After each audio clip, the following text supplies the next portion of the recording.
여러분 안녕하십니까? 코스피가 오후 들어서도 상승세를 이어가더니 마침내 4,900 고지마저 넘어섰습니다. 이제 꿈의 5,000피까지는 100포인트도 남지 않았는데요. 취재기자 연결해 마감 앞둔 시장 상황 짚어보겠습니다. 신성우 기자. 네, 신성호입니다. 네, 현재 코스피 상황부터 전해주시죠. 네, 코스피는 오후 2시 50분 기준으로 지난주 금요일보다 약 1.4% 오른 4,909선에서 거래 중입니다. 오후 2시경 사상 처음으로 4,900선을 넘기더니 이후에도 꾸준히 4,900 위에서 움직이고 있는데요. 새해 들어 하루도 빠짐없이 오르며 무려 12거래일 연속 상승세입니다. 개인이 주식을 팔아치우고 있지만 기관이 순매수하며 지수를 견인하고 있는데요. 새해를 4,200대에서 시작했던 코스피인데 어느덧 4,900선마저 넘기며 5,000피 달성을 코앞에 두고 있습니다. 네, 그리고 주요 종목들 살펴보면 삼성전자가 드디어 15만 원을 돌파했네요. 네, 그렇습니다. 장중 15만 600원까지 찍으며 15만 전자를 달성했는데요.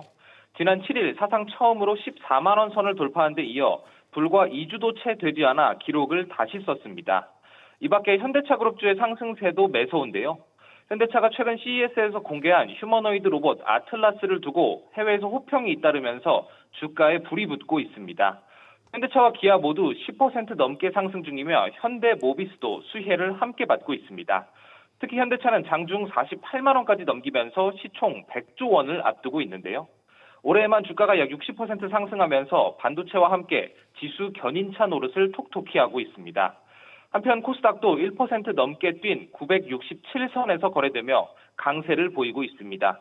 SBS 비즈 신성우입니다.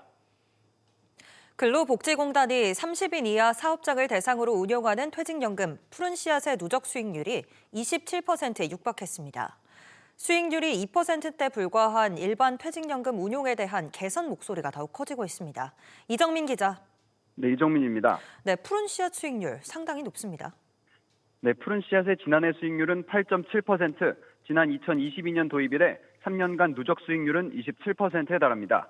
기금 규모도 2023년 4,700억 원 수준에서 올 초 1조 5,400억 원으로 3배 넘게 늘었습니다. 현재 36,400여 개 사업장, 근로자 약 16만 6,400명이 가입돼 있는데요. 푸른 씨앗이 가시적인 성과를 내면서 현재 30인 미만 사업장으로 한정된 가입 대상을 확대하자는 목소리가 커지고 있습니다.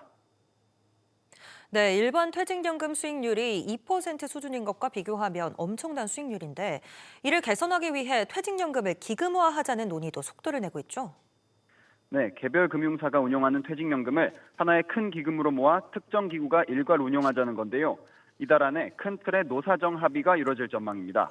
관건은 기금 운용 기구를 근로복지공단이나 국민연금공단 같은 공공기관으로 할지 민간 금융기관들에 맡길지 아니면 새로운 운용기관을 설립할지입니다. 기금형이 도입되더라도 확정급여형을 원하는 근로자는 이를 유지할 수 있고 확정기여형 가입자는 기금형을 여러 선택지 가운데 하나로 고를 수 있는 방안이 전망됩니다. 이와 함께 기업이 사내에 적립했다가 퇴직 시점에 일시 부담하는 기존 퇴직금 제도와 달리 일정액을 때 금융기관 등 사회에 적립하도록 하는 퇴직연금 도입 의무화도 논의되고 있습니다. 노동계는 퇴직금 체불을 막기 위해 의무화가 시급하다는 주장인 반면 경영계는 단계적 도입과 재정 지원이 필요하다는 입장입니다. SBS 비즈 이정민입니다. 대한항공과의 합병을 앞둔 아시아나항공이 지난해 항공료를 기준치 이상으로 올렸다가 공정거래위원회의 제재를 받았었죠. 이후 아시아나가 항공료 인상 여부의 대표이사에게 직접 보고하는 체계로 바꾸는 등 재발 방지 대책을 강화한 걸로 확인됐습니다. 최지수 기자. 네, 최지수입니다. 네, 아시아나가 가격을 슬쩍 올린 사실이 적발되면서 소비자 공분을 사기도 했는데 어떤 재발 방지책이 마련됐습니까? 네, 우선 아시아나 항공은 독과점 우려가 있는 40개 노선의 항공료를 2019년 평균 운임 대비 소비자 물가 상승률을 초과해서 올려서는 안 됩니다. 아시아나는 그간 매주 해당 노선의 항공료 인상 상황을 점검해 왔는데요. 공정위 제재 이후 매일 관리 지표를 산출하는 것으로 시스템을 재정비했습니다. 또 항공료 관리 현황을 기존에는 여객 본부장에게만 보고해 왔지만 이제는 대표이사에게 격주 단위로 직접 보고하는 체계를 추가했습니다. 항공료 변동 보고 체계를 송보영 대표이사 직속으로 격상한 건 시정조치 위반에 대한 실무 차원의 관리 한계를 극복하고 최고 경영진의 책임을 강화하려는 의도로 풀이됩니다. 앞서 아시아나는 4개 노선에서 운임을 최대 28% 이상 올렸다가 121억 원의 과징금을 부과받은 바 있습니다. 네, 항공요금을 관리하는 부서들의 통폐합도 이뤄졌다고요. 네, 그렇습니다. 노선별 정규 요금을 정하는 공시 운임 부서와 특가를 기획하는 프로모션 부서를 통폐합했습니다. 정규 요금과 할인 요금을 각각 관리하던 조직을 하나로 묶어서 항공료 변동 상황을 즉각적으로 파악하고 관리 체계를 일원화하려는 조치로 보입니다. 또 수요와 공급에 따라 항공권 가격을 조정하는 수익관리 부서 파트장들이 시정조치 대상 노선을 집중 관리할 수 있도록 업무 조정도 이뤄졌습니다. 한편 아시아나항공 측은 당시 항공료 인상에 대해 고의가 아니고 관리 시스템 오류를 뒤늦게 발견했다고 해명하기도 했는데요. 아시아나항공은 공정위 기업결합 승인 조건에 따라 2034년 말까지 항공료 인상 제한 조치를 적용받게 됩니다. SBS 비즈 최지수입니다. G마켓 고객 정보를 이용해 무단으로 결제가 이루어지는 사고가 발생함에 따라 G마켓이 고객 정보 보호 강화에 나섭니다. G마켓에 입점한 판매자의 잘못으로 고객 정보가 새어나갈 경우 즉시 판매를 중지하기로 했습니다. 정대한 기자. 네, 정대한입니다. 네, 구체적으로 정보 관련 정책이 어떻게 바뀌는 건가요? 네, 업계에 따르면 G마켓은 입점 판매자들에게 적용되는 구매자 개인정보 침해 금지 관련 약관을 다음 달 19일부터 강화할 예정입니다. 판매자들은 보통 같은 물품을 여러 이커머스에서 판매하는 만큼 각각의 이커머스에서 들어온 고객 주문 정보를 명확히 구분하지 않고 혼용하는 과정에서 고객 정보가 유출될 우려가 있습니다. 예를 들면 G마켓 주문 상품의 재고가 떨어졌을 경우 해당 판매자가 입점한 또 다른 플랫폼에 해당 G마켓 주문 고객에게 상품을 발송하는 식인데요. 앞으로 G마켓에서 이 같은 행위가 적발되면 경고 등의 순차적인 조치를 거치지 않고 곧바로 판매가 중지됩니다. G마켓 관계자는 개인정보 보호 조치 강화를 통해 철저하게 관리 감독할 계획이라고 설명했습니다. 네, G마켓의 무단 결제 사고에 대해서는 조사가 진행 중이죠. 네, 지난해 11월 G마켓에서는 고객 60여 명의 간편 결제를 통해 한 명당 3만 원에서 많게는 20만 원이 상품권 등으로 무단 결제되는 황당한 사고가 발생했습니다. G마켓은 이번 사고가 해킹과는 무관하며 외부에서 불법 수집한 정보를 활용해 로그인하고 결제한 도용 범죄로 추정하고 있는데요. 경찰은 IP 접속 기록 등을 토대로 용의자 특정에 주력하고 있습니다. SBS 비즈 정대한입니다. 오늘 오전 국회에선 이해운 기획예산처 장관 후보자의 인사청문회 진행 여부를 두고 여야 간 공방이 벌어졌습니다. 이 후보자를 둘러싼 의혹이 연이어 제기되고 있는 가운데 야당인 국민의힘은 부실한 자료로는 청문회를 강행할 수 없다고 주장했는데요. 자세한 내용 취재기자 연결해 들어보겠습니다. 정윤영 기자. 네, 정은영입니다. 네, 여야 대치가 이어지면서 일단 정회가 선포됐죠.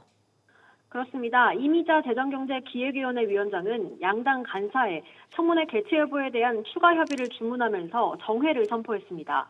앞서 여야는 오전에 1시간 반 넘게 신경전을 벌였는데요. 국민의힘은 이 후보자에 대한 의혹을 검증하기에 자료 제출이 충실하지 않았다고 주장했습니다. 박수영 국민의힘 의원은 의사진행 발언에서 후보자가 제출한 자료는 아파트 부정청약, 고자진 갑질 등에 관한 의혹을 검증하기 불가능한 수준이라고 밝혔습니다. 박홍근 민주당 의원은 후보자의 자료 제출이 미비하다는 이유로 청문회를 보이콧한 경우는 없었다며 여당이라고 후보자를 두둔할 생각은 없고 청문회를 열어 철저하게 의혹을 물어야 한다고 강조했습니다. 이 후보자는 오늘 국회에서 자료 제출 미비와 관련한 취재진의 질의에 확보할 수 있는 자료는 다 제출했다며 청문회가 열려서 국민들에게 의혹을 소명할 수 있는 기회를 가졌으면 한다고 말했습니다. 네, 그렇다면 이 후보자를 둘러싼 어떤 의혹들이 제기되고 있습니까? 네, 이 후보자가 보좌진에게 폭언, 사적 심부름 등 갑질을 했다는 폭로가 있었고요. 이 후보자 장남의 혼인신고를 미뤄 부양 가족 수를 부풀리는 이른바 위장 미혼 방식으로 반포 아파트 청약에 당첨됐다는 의혹도 나왔습니다. 이 후보자의 차남과 삼남은 집 가까운 거리에서 공익근무 요원으로 근무하며 병역 특혜를 받았다는 주장도 야당에서 제기됐습니다. SBS 비즈 정윤영입니다. 티몬과 위메프의 상품권을 팔았던 해피머니가 결국 다음 달 청산합니다. 기업 회생으로 문을 닫게 되면서 돈을 떼인 상품권 구매자들은 피해액을 전부 돌려받지 못하게 됐는데요. 오서영 기자. 네, 오서영입니다. 네, 티메프 사태로 문을 닫는 기업이 또 나왔네요. 네, 그렇습니다. 해피머니가 다음 달 9일 오전 11시 서비스를 공식 종료합니다. 해피머니가 티몬 등 Q10 계열사로부터 판매한 상품권 대금을 정산받지 못하면서 해피머니와 캐시를 보유한 고객 피해로도 이어졌는데요. 서울회생법원은 지난 9일 해피머니의 청산형 회생 계획안 인가를 결정한 뒤 해피머니의 신규 회원 가입도 중지된 상황입니다. 해피머니 서비스는 이미 접속과 이용이 제한된 상태고요. 기존 회원은 상품권 채권 조회는 가능합니다. 해피머니는 고객 권리 보호를 위해 상품권 채권 조회 기능을 계속 제공한다라고 밝혔습니다. 네, 그렇다면 상품권 피해자들 얼마나 돌려받을 수 있습니까? 네, 회생 채권의 예상 변제율은 10.64%입니다. 상품권 구매자들은 피해액의 10분의 1만 돌려받게 됐는데요. 가령 10만 원의 상품권이나 캐시를 구매했다가 환불을 받지 못했다면 만 원가량만 돌려받을 수 있는 겁니다. 일반 거래 채권의 변제율은 더 낮은 4.75% 수준으로 책정됐습니다. 자산 198억 원에 부채가 1912억 원으로 훨씬 초과한 상태로 불어나면서 완전 구제가 안 되는 상황인데요. 소비자 상품권 채권만 271억 원이며 채권 총액은 1931억 원입니다. 여기에 지난해 최병호 해피머니 전 대표와 류승선 대표, 법인은 사기 등 혐의로 검찰에도 넘겨졌는데요. 티몬과 위메프가 정상금을 지급하지 못할 가능성을 알면서도 6만여 명에게 1,400억 원의 상품권을 판매한 혐의입니다. 피해자들은 수백만 원씩 손해를 보고도 실질적인 구제를 받기 어렵게 됐다며 무책임한 먹튀라는 반응을 보이고 있습니다. SBS 비즈 오서영입니다. 이재명 대통령이 조르자 멜로니 이탈리아 총리와 정상회담을 가졌습니다. 이탈리아 총리로서는 19년 만의 방한이기도 한데요. 두 정상은 반도체와 방산, 그리고 공급망 협력의 뜻을 모았습니다. 김한진 기자. 네, 김한진입니다. 네, 이 대통령과 멜로니 총리 어떤 이야기들을 나눴습니까? 네, 우선 이 대통령은 양국 경제 규모와 브랜드 파워를 감안한 교역 분야 협력 확대를 강조했습니다. 양국 기업이 참여하는 한 이탈리아 비즈니스 포럼을 새로운 기회 창출의 장이자 기업들의 애로 상담 창구로 활성화하겠다는 데 뜻을 모았습니다. 기초 응용 분야 공동 연구 지원을 통해 역량 있는 연구자들을 지속 발굴하고 인공지능, 우주 항공 같은 첨단 산업으로 협력의 지평을 더욱 넓혀가겠습니다. 네, 우리 반도체 산업협회와 이탈리아 전기전자산업협회가 반도체 공급망 강화에 협력하는 양해각서도 체결했는데 멜로니 총리가 의미를 강조하기도 했습니다. Questa mattina ha firmato un memorandum che io considero particolarmente importante, parliamo di un settore che sappiamo essere decisivo, ci consente questo memorandum di valorizzare i rispettivi know-how, di potenziare le sinergie tra i nostri sistemi industriali. Sono cruciali da questo punto di vista anche la ricerca. 두 정상은 광물 안보 파트너십 등을 통한 핵심 광물 공급망 개발을 위해서도 공동 노력하기로 했습니다. 네, 우주와 방산 분야에서의 협력도 관심을 모았죠. 네, 이탈리아는 유럽 내에서 방산, 우주 산업의 경쟁력을 갖춘 나라로 평가받는데요. 우리도 잠재력, 경쟁력을 꾸준히 키우려는 분야인 만큼 양국의 방향성이 맞는 대표 분야로 꼽힙니다. 이 대통령은 방산 분야에서 서로의 강점에 기초한 상호 보완 협력을, 멜로니 총리도 우크라이나 전쟁 위험을 들며 새로운 협력을 강조했습니다. 산업구조가 중소기업 중심인 이탈리아는 국제우주정거장 부품의 40%를 공급할 정도로 항공우주산업 부품 경쟁력이 강한데요. 우리 항공, 우주 기업들과 관련 분야 협력에서 시너지를 꾀할 수 있을 것으로 분석됩니다. SBS 비즈 김한진입니다.